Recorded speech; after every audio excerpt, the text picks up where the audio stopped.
And I'm actually a fan of this matchup. Second fight of the night, Oban Elliott taking on Bassil Hafez.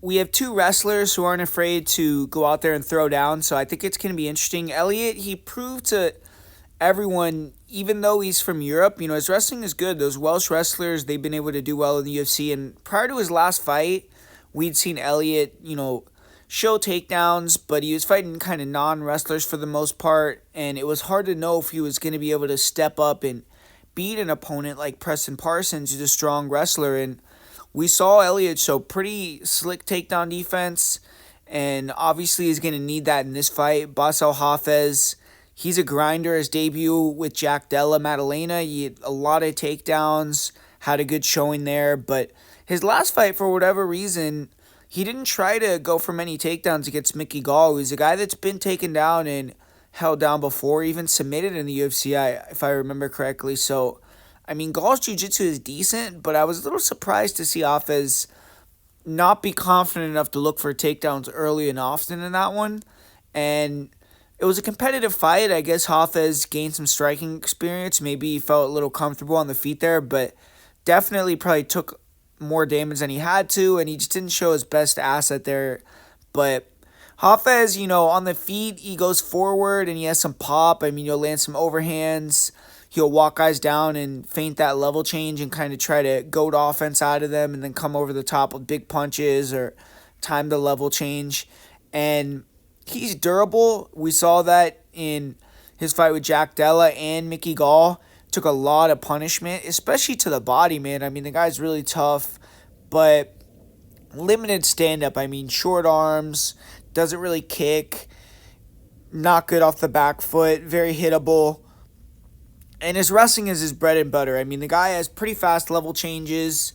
He can take guys down when he's being pressured, and he shoots a lot of takedowns when you pressure him. Really all he's going to be doing is looking to level change under your punches. So you could take advantage of that, maybe come up with knees, uppercuts when you're pressuring. But if you can get in on the legs, Hafez, he's pretty good at getting the finish. And his ability to hold guys down hasn't really been proven at this higher level in the UFC. He hasn't really been able to control position the greatest. And he slows down because he shoots a lot of takedowns, and it's just a taxing style. And you see that where in fights that have gone to decision, he's only 4-4-1. And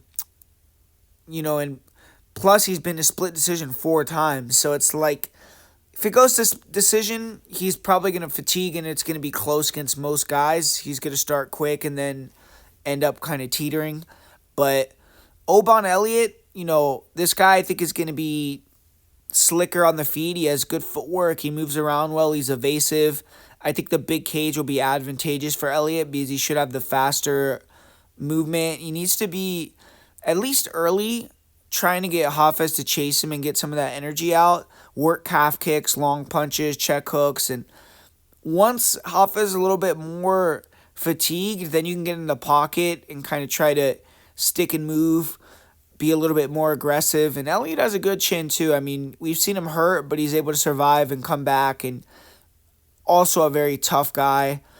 And he has to not be afraid to wrestle in this fight. I think that he could get some takedowns potentially, and just even if he can't hold Hafez down or can't finish many takedowns, making Hafez work I think will be smart.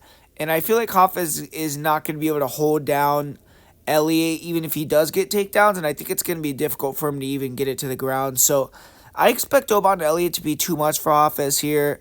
Hafez, he could have some early success, but I think that Elliott's going to find the range, be better on the feet, and I just expect him to be the busier fighter.